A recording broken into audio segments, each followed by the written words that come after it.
भारत का मीडिया किस तरह से काम करता है और काम करने का ढंग किस तरह से इस देश के पूरे माहौल को प्रभावित करता है, वो किसी से ढका छुपा नहीं है। मीडिया के भीतर जिस तरह की स्थिति है, लोगों के अपॉइंटमेंट और नौकरियां किस तरह से दी जाती हैं, इसका जीता जागता उदाहरण लल्लन टॉप के कार्यक्रम में देखने को मिला। एक तरफ तो देश में सांप्रदायिक उन्माद को भड़काने में मीडिया का अहम किरदार नजर आ रहा है। धर्म के नाम पर, जाति के नाम पर, मंदिर और मस्जिद के नाम पर झूठ, एजेंडा और प्रोपेगेंडा मेन स्ट्रीम मीडिया तो फैला ही रहा है। दूसरी तरफ जो गलत खबरें हैं उनको भी सर्कुलेट करने में इस मीडिया का बहुत बड़ा हाथ है। मीडिया के नामचीन जो एंकर्स हैं वो भी इस फहरिस्त में शामिल हैं, जो नफरत की भाषा बोलते हैं, नफरत की डिबेट करते हैं और उनके ट्वीट, सोशल मीडिया पे उनके कमेंट ये बताते हैं कि किस तरह का नफरती माहौल न्यूज रूम में अब घर कर गया है। वहां पर इस तरह से धार्मिक उन्माद को भड़काया गया है कि एक न्यूज रूम में सभी धर्म के लोग इकट्ठा होकर काम कर पाएं, ये एक मुश्किल दौर हो गया है। और इसकी पोल कब खुली? जब नाना पाटेकर से लल्लन टॉप के कार्यक्रम में बातचीत के दौरान नाना पाटेकर ने मीडिया से सवाल कर लिया, और जब सवाल किया तो वहां मौजूद सौरभ द्विवेदी जो लल्लन टॉप को चलाते हैं, करता धरता हैं, वो भी सकपका गए और हड़बड़ा गए। और उन्हें इस हड़बड़ाहट में देखते ही लोग समझ गए कि लल्लन टॉप के भीतर किस तरह से लोगों का रिक्रूटमेंट होता है, किस तरह से और किस आधार पर लोगों को वहां पर लिया जाता है। दरअसल मराठी मानुष नाना पाटेकर लल्लन टॉप में पहुंचे और मुसलमान पत्रकार को ढूंढने लगे।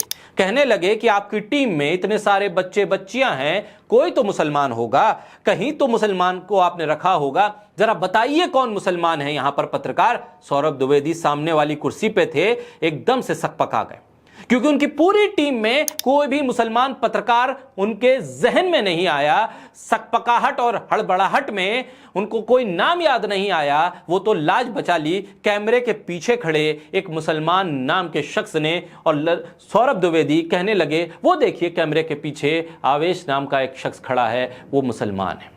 क्या लल्लन टॉप की पूरी टीम में एक भी मुसलमान इस काबिल नहीं आया जो कैमरे के सामने बोल सके, स्क्रिप्ट को लिख कर एंकर कर सके, या लल्लन टॉप का माइक पकड़कर रिपोर्टिंग कर सके? सौरभ द्विवेदी की पोल ऐसे खुलेगी, शायद सौरभ द्विवेदी को भी पता नहीं होगा। नाना पाटेकर ने पूछ लिया, लल्लन टॉप में इतने बच्चे हैं, कोई मुसलमान है यहां?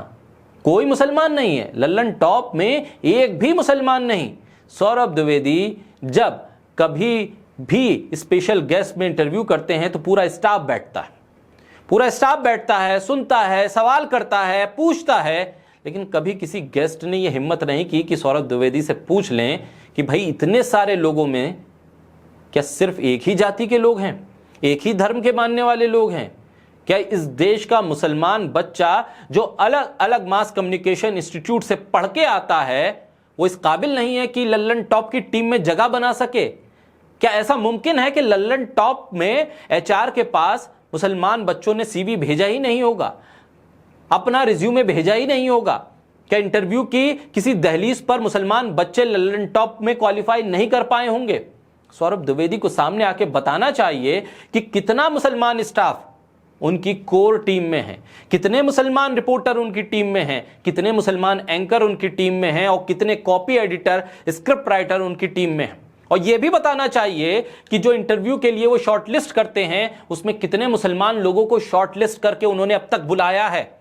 यह भी बताना चाहिए सौरभ द्विवेदी को कि उनके एचआर के मेल पर जो सीवी आता है और जो जगह जगह इश्तिहार देकर अपना मेल आईडी देते हैं, उस पर कितने मुसलमान बच्चों ने सीवी भेजा, और अगर भेजा तो उन्हें क्यों नकारा गया, नकारने की वजह क्या रही है? क्या एक भी क्वालिफाइड पत्रकार लल्लन टॉप को मुसलमानों के भीतर से मिल नहीं पाया? और जो वहां मौजूद हैं उनमें ऐसी क्या अद्भुत क्वालिटी है जो उनको रख लिया गया?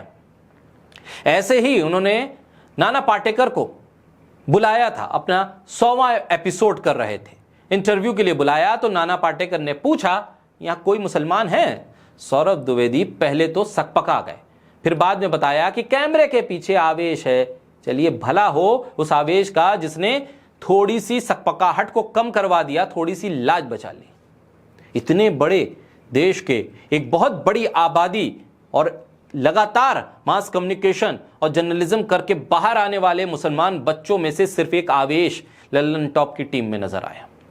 और अगर सोचिए, नाना पाटेकर ये पूछ लेते कि सौरभ द्विवेदी जरा बताइए, मुसलमान तो मुसलमान, SC, ST और OBC में से कितने लोग हैं आपके न्यूज रूम में, तब सौरभ द्विवेदी क्या बोलते। आरोप सौरभ द्विवेदी पे सीधा यही लगता है कि वो एक ही जात को प्रेफरेंस देते हैं और उसी तरह के लोगों को आगे बढ़ाकर अपनी टीम में लेते हैं।